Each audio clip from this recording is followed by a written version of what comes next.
All right, let's finish out this series with a good look at the music theory workflow a rhythm guitar player or a lead guitar player should follow. So stay tuned.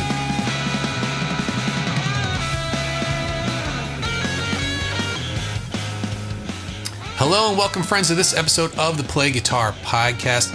My name is Lee, and this is the podcast that's determined to make you a better guitar player. No matter if you're just starting out or you've been playing for years, this is the show that will help you become the guitarist that you always wanted to be. If you are new here, make sure you subscribe to the podcast and check out the description for all of the links from the show. Come on in, players. This is a place to feel good about yourself. Feel empowered that you can get better. And this is a place that makes you think about what you're really doing and whether all the time that you're putting into it is giving you the results that you really want. Okay, we're going to be talking about lead guitar player and rhythm guitar players today. I love this targeted music theory for a purpose. Some people, they love to always have a little bit of music theory going all the time. Some people love to go the deep end, go down and just learn everything about music theory, come back and try and sort it all out after it's over. For me, I love targeted, only learning the theory that matters for what's at hand.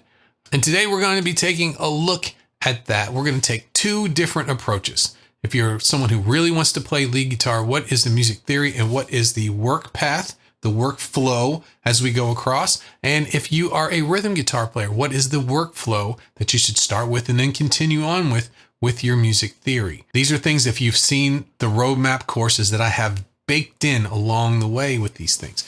And you never see the word music theory. You never see this is our music theory section. It's just the explanations of how each thing is introduced to you as you go through it. It doesn't feel like you've got a stuffy music theory book that doesn't make any sense to you.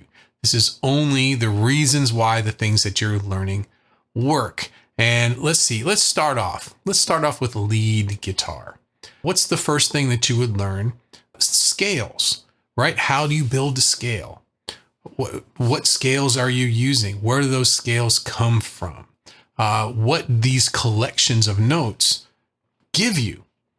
If you have this type of scale, what is the sound that it makes? If you have this type of scale, what is the other sound that it makes? Exploring those things, mastering the major, the minor, and the pentatonic, major pentatonic and minor pentatonic scales, and listen to them.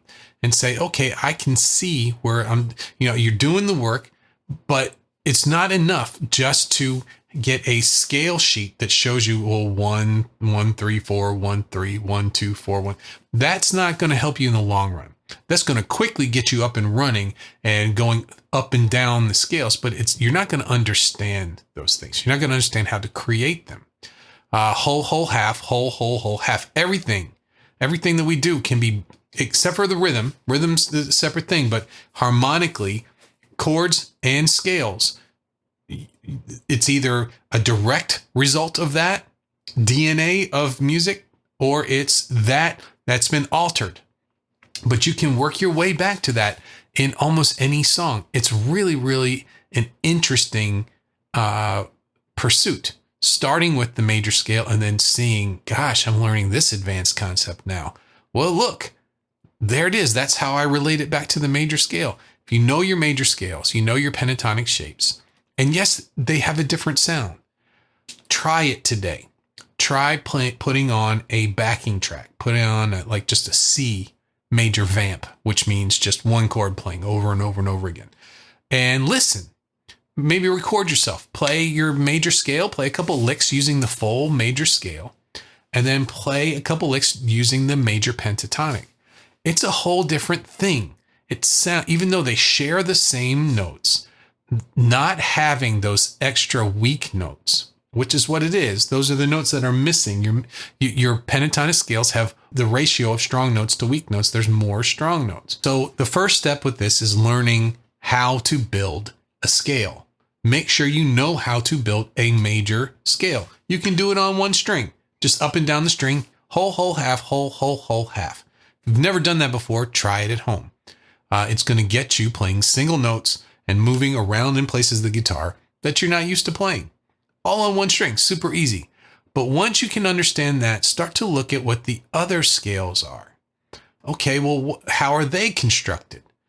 Okay, that seems different, but Lee told me that they all go back to the major scale. Well, how does a minor scale relate to a major scale? We'll start talking about taking families of notes and starting on different degrees to get different sounds. Then remove the two notes, in major, remove the fourth and the seventh, and then all of a sudden you've got your pentatonic scales. What makes it sound different to you? How do you classify that? I know that the licks that I play in pentatonic, major or minor, are very different than the licks that I would play in the full scales. And I'd use them in different places. So I start to think of them as different colors that I can use. And those are the big four colors. If you listen to classic rock, country music, folk music, blues music. We're not really getting into jazz, but in jazz, of course, the major scale is huge. Most jazz songs that are major end on a major seventh chord, right? So you're using the major scale all of the time. 2-5-1 progressions using the major scale. So exploring how to build these scales and then see how they relate to the patterns that you probably already learned. The next step would be being able to move freely from these scales back and forth. So the major scale or to the major pentatonic, the minor scale to the minor pentatonic, but then start to navigate these across the fretboard and learn how to blend them together, especially over a blues. Listen to what the minor third sounds like over a blues, and then what the major third sounds like over a blues. When you're playing a song that's just a major triad, there's not a whole lot. There's some things that you can do, but not as many as when you're over a dominant seventh chord. There we can kind of imply the major sound or the minor sound and start to use these scales over top of different chords and start to blend them back and forth. I will always use, if I'm playing over a dominant seventh chord, the minor third of the minor pentatonic scale, and then I'll do a little chord tone targeting and go from that to the major third, which matches perfectly with that. So being able to blend your scales back and forth and to move freely between them, that will be the next step. Taking this music theory and applying it to your fretboard. This is going to add depth and it's going to add emotion to your solos. It's going to add complexity to the feeling that you get across. The next part of music theory that I would get into after I've got these two things down for a lead guitar player is taking a look at modes and how modes work. How you can get different colors and emotions to your lead lines. If you always play the minor pentatonic all the time, you're setting yourself up for a rut. Everything you're going to play sounds the same. You have 5 notes and there's only so many things that you can do to those notes. But if you understand how to use modes of the major scale and how to apply them in various musical contexts, you're going to start getting some really, really nice results. And you're going to start getting ideas. You're going to say, oh gosh, that sounds so good. You know, that lick that I play all the time that I can't stand, maybe that would go really well right there in this one song. Start to experiment with these ideas. Start to try and say, okay, well, does this work really well here or not? One thing that I always enjoyed was when I was growing up reading Guitar Player magazine, and the articles in Guitar Player magazine. And one of them was Joe Satriani. He would usually have a cool teaching. And one of the things he talked about is how he worked on modes. Instead of playing them over like a song or a backing track, so you could use a drone note, just an open E string, something as simple as that. Play like a Phrygian or then major, minor, dominant, major. And that's a neat way of practicing those different modes. Being able to see them all sitting down there right in one place. You've got the low E, and it's just an E, so it's not establishing any harmony. So your lines can change the harmony, and you play a little major, play a little minor, play a little Phrygian, play a little Dorian, and you can visualize the changes on the fretboard and you can hear them too. I thought it was a very, very powerful way to practice. And after that, really taking a look at the blues next. Then the blues is a little bit different. It doesn't really stick to traditional music theory. There's kind of it breaks all the rules, a lot of the rules. But taking a look at blues and how blues music, I call it blues theory, how blues theory works. It opens things up for rock, country, and a ton of different styles of music. But understanding how blues works and how adding tension is the first step into really taking control of harmony for me in popular music as well too. And also using chromatic notes next, being able to put notes in between strong notes, weak notes, notes that are completely out of the key.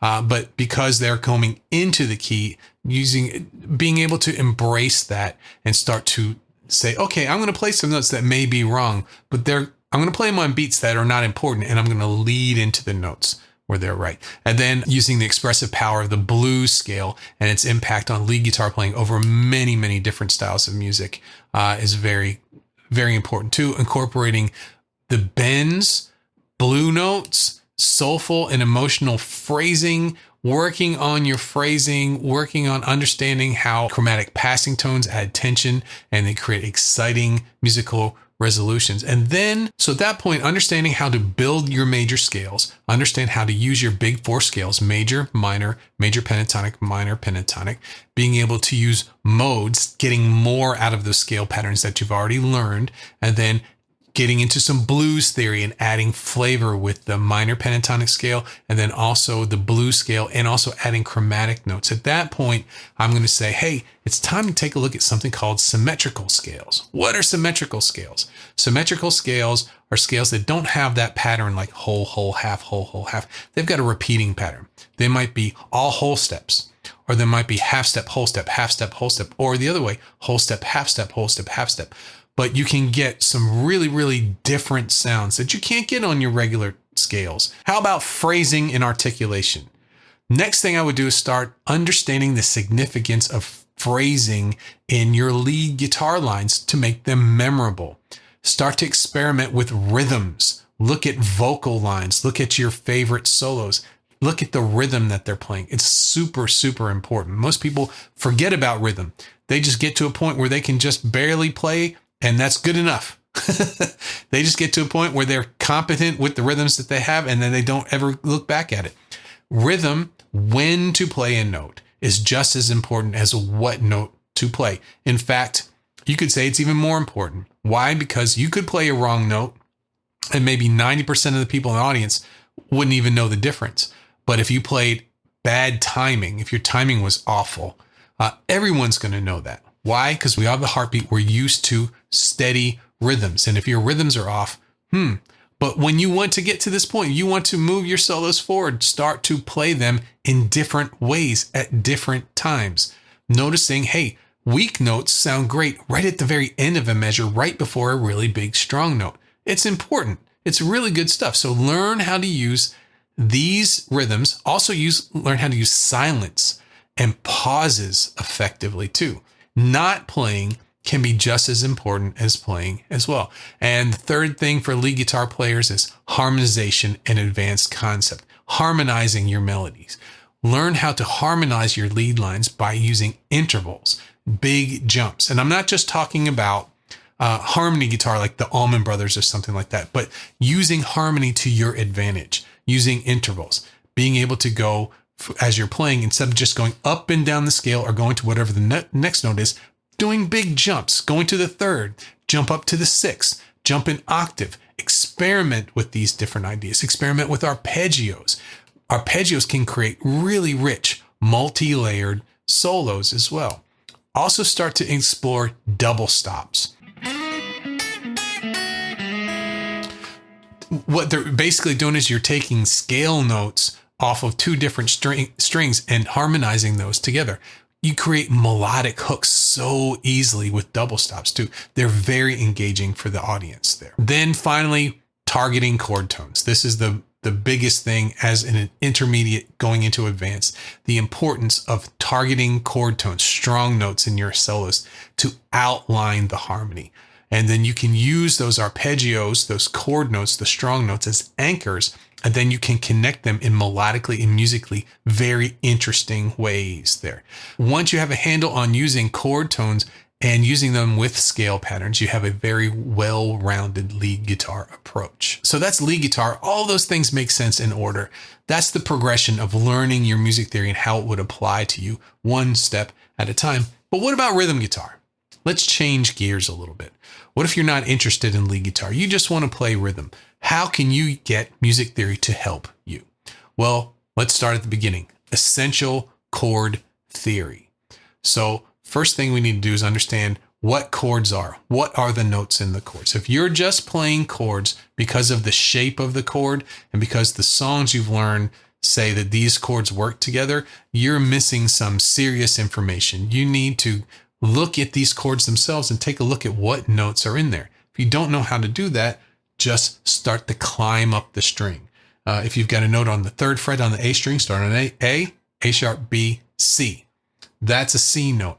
And take a look at all of the notes in your chords. At that point, you're going to start to see some interesting things. You're going to see that you have doubles of notes in there. And a lot of times you don't have more than 3 notes in your chords, even if it's a 6-string chord.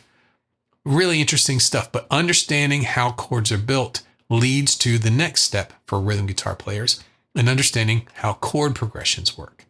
We're going to start to learn foundational chord progressions, start to learn common ones, and take a look at how they work. Let's take a look at common chord progressions for the songs that you love and figure out a way, how do we classify these things? You'll see things like 1, 4, 5 written in uppercase Roman numerals. You might see something 2, 5, 1. Some are lowercase Roman numerals, some are uppercase Roman numerals. You might just see it written with numbers. 1, 6, 2, 5, 1. But understanding what those mean and where they come from. And a little hint, they come from the major scale. These are chords that are built on different degrees of the major scale, different notes. And I know that learning the major scale may be something that you want to avoid. You don't want to get into that lead guitar stuff. You want to just play chords and strum and have a good time. But I'm telling you that the chords that you're playing, they come from the major scale. And the more you know about it, the better your chord playing is going to be. The next thing you would learn about is diatonic harmony. Which chords sound good together and why that is. This also comes from knowing a little bit about the major scale as well. That's where the chords, that's how you know, that's the family of notes that all of these chords come from. So if you take a look at what are diatonic chords, you're going to see some things that are probably look pretty familiar for you. They're going to shape most of the chord progressions that you have learned already. And then you can actually write your own chord progressions. You'll know right away once you look at those, oh, these are the chords that I can pick from to get the most inside sound, the sounds that work together the most. Then you can start to change up those sounds. So at this point, the theory that I would use as a rhythm guitar player is to start to look into inversions, changing the order of notes in different places on the neck of the guitar. There's several different ways of learning how to take your chords and revoice them across the guitar. The way I teach is 4-note chord voicings. It's a very simple approach, and you can be able to, wherever your hand is on the guitar, create whatever chord that you need, no matter what key you're in. It's a very powerful thing to be able to do. And the next thing I would get into, once you understand how to build your triads and your 7th chords, is getting into something called intervals. These are the distances between notes, and they all have certain values. They have certain textures and color to them. If you think about it, you learn your notes. Those are like your letters. And then you learn your intervals. Those are 2 notes together, and the distances between them, these are like your words. And you put those words together to build chords. If you take a look at a C major chord, that's 2 intervals together. It's a major third on the bottom and a minor third at the top. Those 2 intervals together give the sound of a major triad. Looking into that more, you'll be able to build chords and to see them on the guitar. That's the really important thing. From there, rhythm is going to be your best friend, making sure that you understand whole notes, half notes, quarter notes, eighth notes, 16th notes, 32nd notes, triplets, how to do odd time signatures, taking advantage of your rhythm. Once you have a good idea of what rhythms are, then start to work on your grooves. How does it sound when I lay back a little bit? Does that have a sound I'm looking for this song? What if I'm a little ahead? If I anticipate the beat a little bit, does that match the song? Does that give the emotional content that I want my chord playing to have? The next step for rhythm guitar players would be to look at the extensions of chords. Ninths, 11ths, and 13ths. You've probably seen them before. You probably shied away from them to understand how they work. You've already built your basic triads and seventh chords. Now it's time to add a little decoration. Put a little wallpaper on these things. Put a little paint. Put some makeup on these chords, right? And how they would fit in the style of music that you're working on. After that, we're back to rhythm again. Syncopation, dynamics, offbeat accents. Filling out your rhythms. Once you have the basic rhythms down and you have a little bit of a groove, then you start to, we can really get the emotional content wrapped up for all of your rhythm guitar strumming. Next, we're going to talk about embellishments, hammer-ons, pull-offs, slides, and then also adding lines in between your chords to really make them interesting to listen to, using music theory to make sure that they fit perfectly with the effect that you're trying to get into. And then finally, taking a look at odd time signatures. Practice playing along with a metronome, using your metronome to play along with those odd time signatures, playing maybe polyrhythms, getting into advanced rhythm concepts, and then understanding the relationship between rhythmic subdivisions and how to execute them accurately. And then finally, taking all of this, all that you've learned each step of the way and applying it in your own songs would be fantastic. If you need some help with your rhythm guitar playing, I'd be happy to set a course ahead for you and make sure that you're getting each step of the way the results that you really need. Go over to playguitaracademy.com/play-guitar-coaching. That is my coaching sign-up sheet. There's a little assessment that you can fill out. It's just a few questions, and then I'll get right back to you and tell you all about coaching and how I can help you achieve the results that you need. I'm going to call it That's a Wrap. Thanks for joining me today for the Play Guitar podcast. Make sure to hit the button below to subscribe to the show. And if you have benefited from this podcast, please leave a favorable Apple Podcasts iTunes review. It's the best way to make sure we get this very valuable content to more guitar players around the world. And if more help, structure, and results in your guitar playing sound good to you, what are you waiting for? Become a member over at Play Guitar Academy and join the world's most exciting and carefully planned guitar system. Together, we're going to build your online home base for guitar. Thanks again, and I will see you next time.